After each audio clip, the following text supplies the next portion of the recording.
Hello, मेरे इस channel में आप सभी लोगों का स्वागत है। ये वीडियो है फिक्स डिपॉजिट के बारे में। तो आपके मन में जो भी कोई क्वेश्चन है, जिन सभी का आंसर बस ये वीडियो है। तो जस्ट फोकस करके सुनिएगा और आप आपकी फिक्स डिपॉजिट का बहुत ही बढ़िया प्लानिंग कर पाएंगे। तो इसमें हम कवर करेंगे ओल्ड एज लोगों के लिए क्या है, टैक्सेशन क्या है, और बढ़िया टिप्स मैं आपको दे रही हूँ मेरे पर्सनल रिसर्च और स्टडी के हिसाब से कि आप आपका पोर्टफोलियो जो है फिक्स डिपॉजिट का वो कैसे बैलेंस करें, कैसे मैनेज करें। जी हाँ, ये मेरी पर्सनल रिकमेंडेशन रहेंगी। तो चलिए चलते हैं हमारी टॉपिक की तरफ।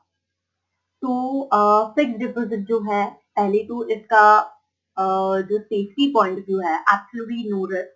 और मार्केट जब वोलेटाइल होता है तब आपने बॉन्ड्स में इन्वेस्ट किया हो तो भी आपका जो इन्वेस्टमेंट अमाउंट है, प्रिंसिपल अमाउंट, वो कम ज्यादा होता है। पर फिक्स डिपॉजिट में बैंक में आपका पूरा का पूरा पैसा सुरक्षित रहता है। रेट ऑफ इंटरेस्ट कम ज्यादा हो वो अलग चीज है, पर safety security point of view से 100% marks we will give to fixed deposit, which is the most reliable and preferred source of investment. Definitely हमारा जो बेस होना चाहिए वो बहुत ही बढ़िया फिक्स्ड डिपॉजिट का होना ही चाहिए, क्योंकि इसमें आपके जो पैसे हैं वो पूरी तरीके से सुरक्षित रहते हैं। मार्केट फ्लक्चुएशन से इसका कोई लेना देना नहीं। ठीक है, तो चलिए चलते हैं अगले पॉइंट की तरफ। बैंक फिक्स डिपॉजिट जो है वो अलग अलग 7 दिन से लेके 10 सालों तक आते हैं। ठीक है, तो इस पर आपको लगता है प्री मैच्योर विड्रॉवल की पेनल्टी। तो कैसे अवॉइड करें प्री मैच्योर और पेनल्टी? तो इसके लिए दो ऑप्शंस मैं आपको बता रही हूँ। ये जो ऑप्शन है बहुत ही बढ़िया ऑप्शन है। पहली चीज तो लोन अगेंस्ट एफडी का ऑप्शन है। तो आपने कभी रखे हैं आपके, फॉर एग्जाम्पल 10 लाख की एक एफडी है और आपको इमरजेंसी अभी चाहिए 4 लाख, कहीं पे आपको इन्वेस्ट करना है और जिस 4 लाख आपको उसमें से निकालने हैं। तो अगर आप वो निकालेंगे तो क्या होगा, आपको पेनल्टी भी पड़ेगी उस पर, और आपको वो जो भी रेट ऑफ इंटरेस्ट है, यू नो, वो भी आपका डिस्टर्ब होने वाला है पूरी तरीके से। आपकी जो फिक्स डिपॉजिट है वो ब्रेक होने वाली है। तो इससे अच्छा है आप बैंक को अप्लाई कीजिएगा लोन अगेंस्ट फिक्स डिपॉजिट का। तो इसका जो रेट ऑफ इंटरेस्ट रहता है वो पर्सनल लोन से बहुत कम रहता है।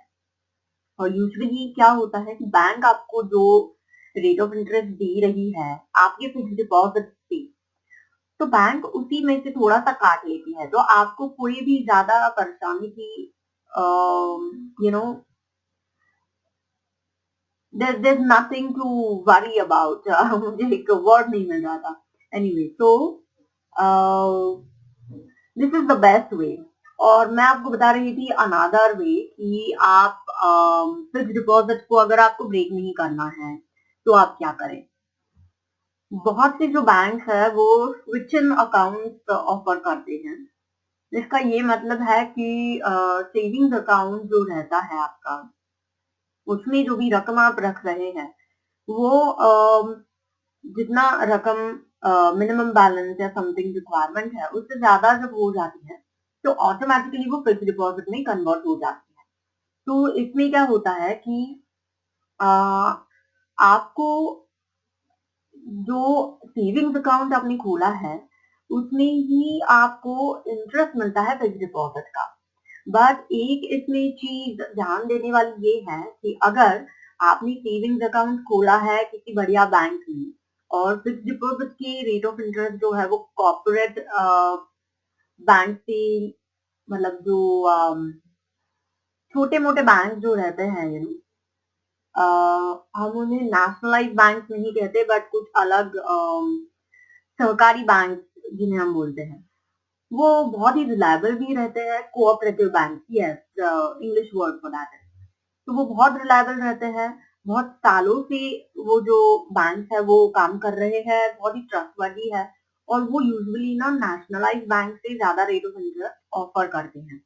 तो इस प्रकार से अगर आपको आपके अकाउंट से पैसे निकालकर किसी और बैंक में फिक्स डिपॉजिट करना है, तो ध्यान में दीजिएगा कि इस अकाउंट में अगर आप कुछ करेंगे तो आपको वो fix deposit premature break करने की पेनल्टी लग सकती है। और इसमें क्या होता है, अगर आप मिनिमम बैलेंस नहीं रख सके तो वो जो फिक्स डिपॉजिट में कन्वर्टेड आपका कैश है वही कन्वर्ट हो जाता है सेविंग।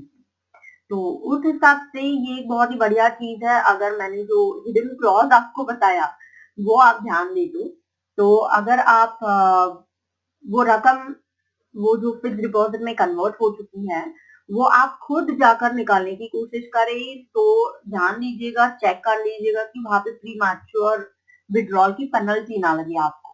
नहीं तो ये स्विच इन बैंक अकाउंट जो है वो बहुत ही बढ़िया ऑप्शन है। अब चलिए बात करते हैं टैक्स की। तो इस पर जो भी आपको रेट ऑफ इंटरेस्ट मिलेगा बैंक के फिक्स डिपॉजिट पर, जो भी ब्याज मिलेगा वो टैक्सेबल रहता है। तो मैं आपको बता रही हूँ अभी जो इस पर लिमिटेशन है वो क्या लिमिटेशन है। तो हर एक बैंक में, हर एक नेशनलाइज्ड बैंक में एक फाइनेंशियल ईयर में, यानी कि एक फिफ्थ ईयर में आपको अगर 40,000 तक ब्याज मिलता है तो वो टैक्सेबल नहीं रहेगा। ठीक है, तो ये जो पहले था 10,000 ओनली, तो ये रिवाइज किया है 2019 में जो कंटिन्यू है, और जब तक इसमें कोई चेंज बजट में नहीं बोला जाएगा तब तक ये कंटिन्यू रहेगा।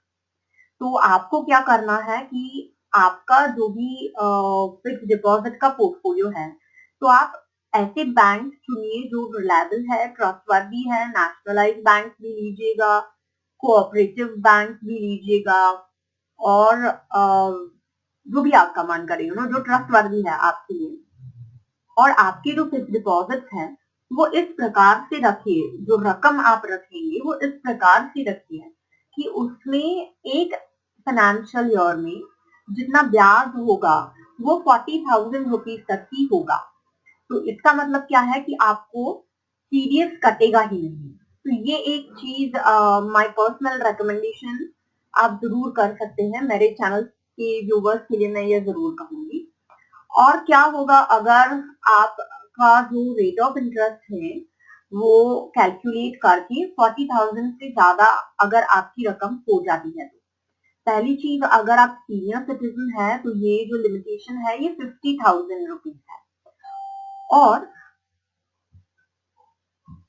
अगर आपका टोटल इनकम जो है वो एक फाइनेंशियल ईयर में जो भी उस साल का टैक्स एग्जम्पशन लिमिट है उससे कम है, यानी कि अगर आपका टोटल इनकम 2,50,000 से कम है अभी आज की तारीख में, यानी कि आपको कोई भी टैक्स नहीं पे करना है, और आपका जो टोटल ब्याज है जो आपको फिक्स डिपॉजिट पे मिल रहा है वो 40,000 से ज्यादा है, तो कोई भी टीडीएस कट नहीं होगा।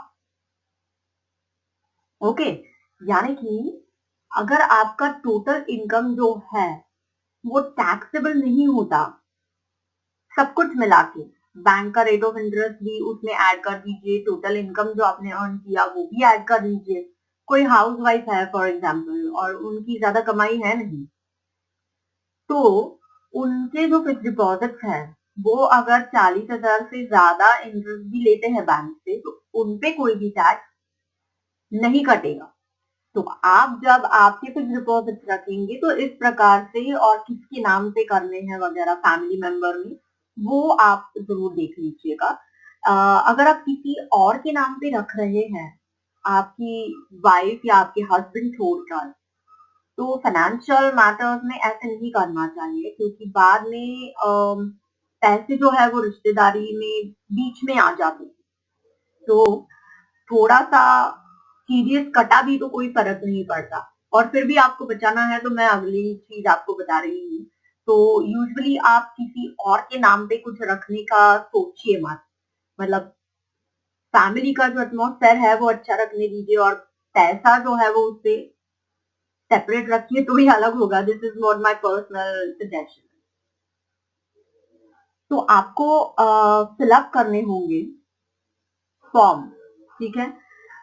ये जो फॉर्म्स है ये है 15G और 15H। 15H जो है वो सीनियर सिटीजन को देना होगा और 15G जो है वो अगर आप सीनियर सिटीजन नहीं है तो आपको देना होगा। तो इसमें क्या होता है कि आप जो है बैंक को बता रहे हो कि मेरा जो भी इनकम है वो प्लीज इस पे टीडीएस कट मत कीजिएगा, ठीक है। तो इस प्रकार से आपको पता है कि आप अर्निंग नहीं कर रहे हो, आपकी अर्निंग फाइनेंशियल ईयर में टैक्सेबल नहीं है, तो आप बैंक को ये फॉर्म फिलअप करके दे रहे हो। तो ये फॉर्म फिलअप करके नहीं देंगे तो फिर आपका टीडीएस कटेगा। तो आपको ये चीज ध्यान में रखनी है कि आपको बैंक में फॉर्म जरूर देना है। तो ये 15G या 15H जो भी आपके लिए एप्लीकेबल है वो चूज कर दीजिएगा। ये फॉर्म आपको कब देना होता है?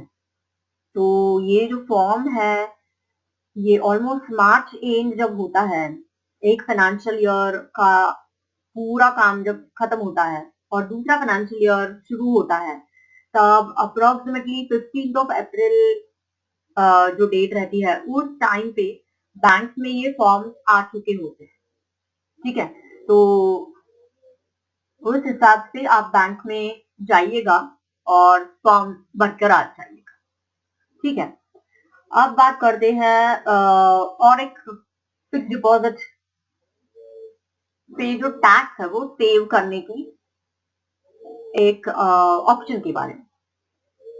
तो ये है एक्चुअली 5 साल की फिक्स डिपॉजिट जो टैक्स सेवर होती है। बट इसमें अगर आपके जो पैसे हैं वो 5 साल के लिए अटकने वाले हैं, तो ये चीज आप ध्यान में रख दीजिएगा। प्रीमैच्योर विड्रॉल जो है इस चीज में वो बिल्कुल ही अलाउड नहीं रहते हैं। और अगर आप 5 साल की फिक्स डिपॉजिट करके रखते हो तो कितना आपको एग्जेम्पशन मिल सकता है? तो ये 1,50,000 का जो लिमिट है अंडर सेक्शन 80C, तो उसी में ये कैलकुलेट होता है। तो एवरी ईयर अगर आपको बेनिफिट लेना है 80C में जो एग्जेम्पशन रहता है 1,50,000 रुपीज, तो आप इसका बेनिफिट ले सकते हैं। 1,50,000 रुपीज का फिक्स डिपॉजिट आप 1 साल रख सकते हैं और देखिए 5 साल के लिए आपके पैसे लॉक हो जाते हैं और आपको प्रीमैच्योर विड्रॉल जो है वो नहीं मिलता।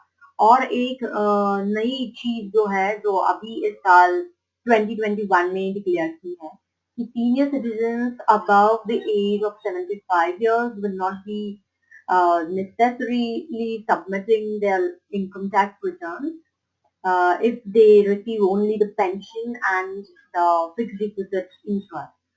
So if they have some other means of income, this benefit will not be applicable.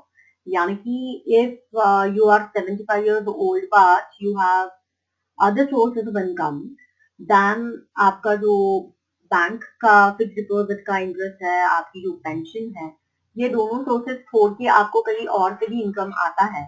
May be आपके कोई प्रॉपर्टी है जिसका आपको रेंट आ रहा है, वॉट एवर अगर आप वर्क फ्रॉम होम कर रहे हो या कुछ भी तो ये जो बेनिफिट है ये आपको एप्लीकेबल नहीं होगा। आपको इनकम टैक्स रिटर्न जो है वो फाइल करना ही होगा और मेरे ख्याल से इनकम टैक्स रिटर्न जो है वो हमेशा फाइल करना चाहिए। My father is a very क्या मैं उनको कहूँ कि उन्होंने मुझे जब कुछ ये चीजों के बारे में हम अलर्ट नहीं रहते, कॉलेज में रहते हैं, तो एक अच्छी आदत मुझे डाली कि इनकम कुछ नहीं था 18 years एंड समथिंग और आप स्टडी कर रहे होते हैं, बट मेक श्योर कि आप जो इनकम टैक्स रिटर्न है वो अच्छे से फाइल करके रखिएगा। तो आपके पास प्रिंट आउट भी आ जाती है। पहले पहले तो हम प्रिंट आउट निकाल के, जब ये ऑनलाइन सब कुछ हुआ इनकम टैक्स, तो प्रिंट आउट निकाल के हम बैंगलोर भेजते थे, है ना। तो ये लास्ट 4-5 years अभी हमें ये बैंगलोर भेजने की जरूरत नहीं होती है अगर हम ऑनलाइन इंटरनेट बैंकिंग और ये सिग्नेचर वगैरह वेरीफाई कर दे, तो whatever are the procedure. तो हमेशा आपका ये जो रिकॉर्ड है वो बनाए रखिएगा।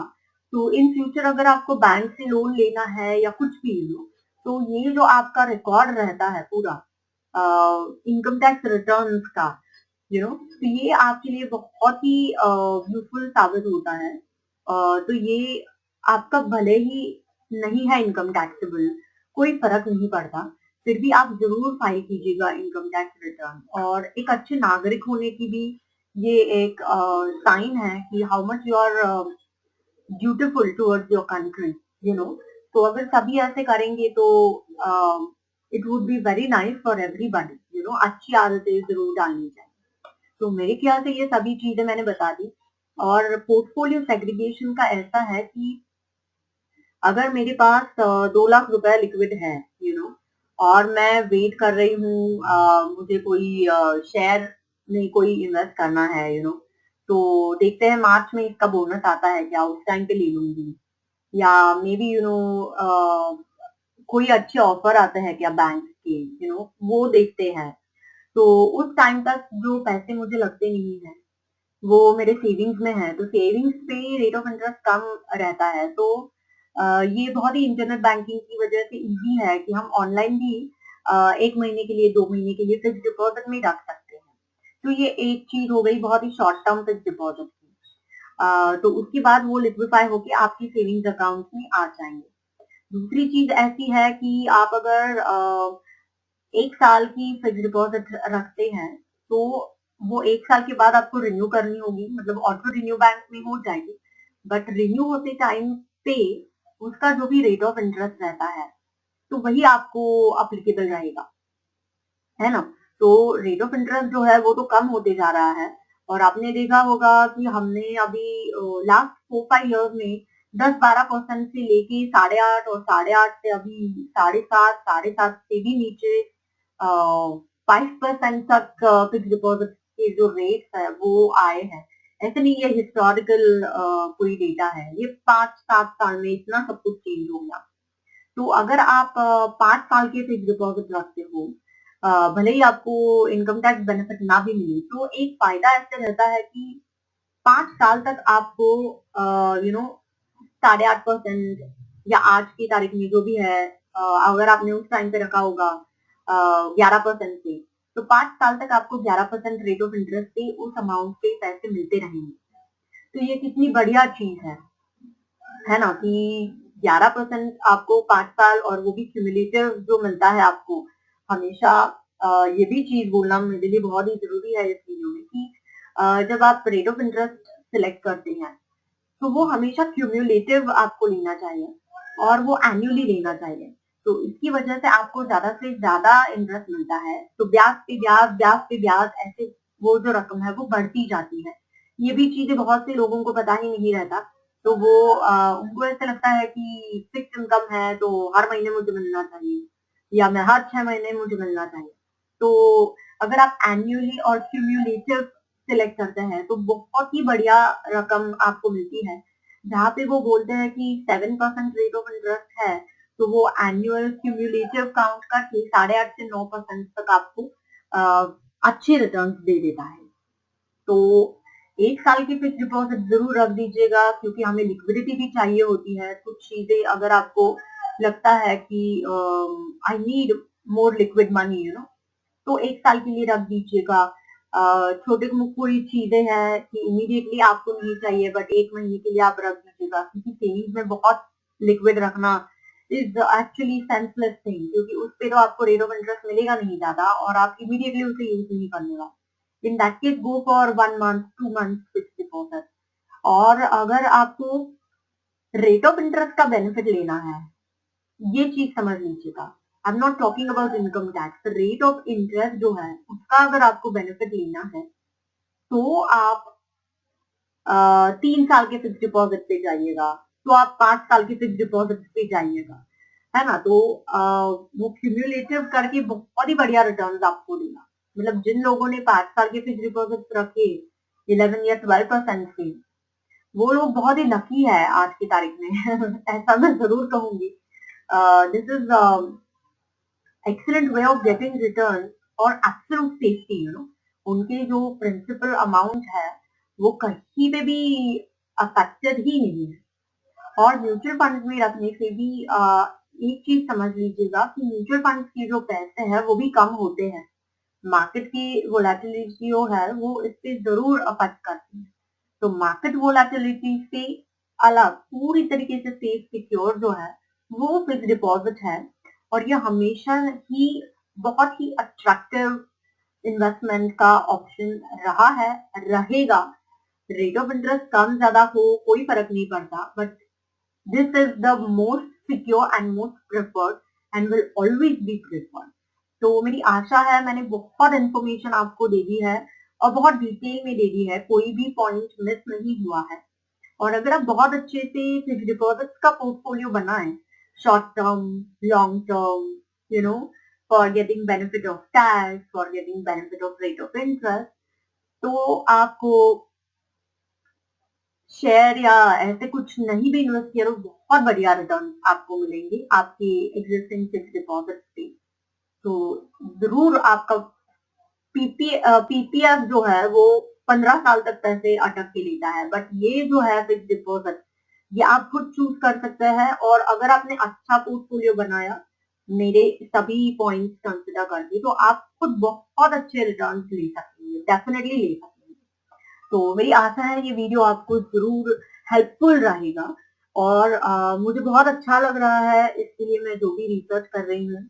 तो जरूर आप मुझे कमेंट्स में बता दीजिएगा, आपको किसी पर्टिकुलर टॉपिक के बारे में अगर इंफॉर्मेशन चाहिए तो मैं उस पर भी जरूर वीडियो बना दूंगी। और मेरे चैनल को सब्सक्राइब करना मत भूलिएगा। Thank you so much for listening. Bye bye.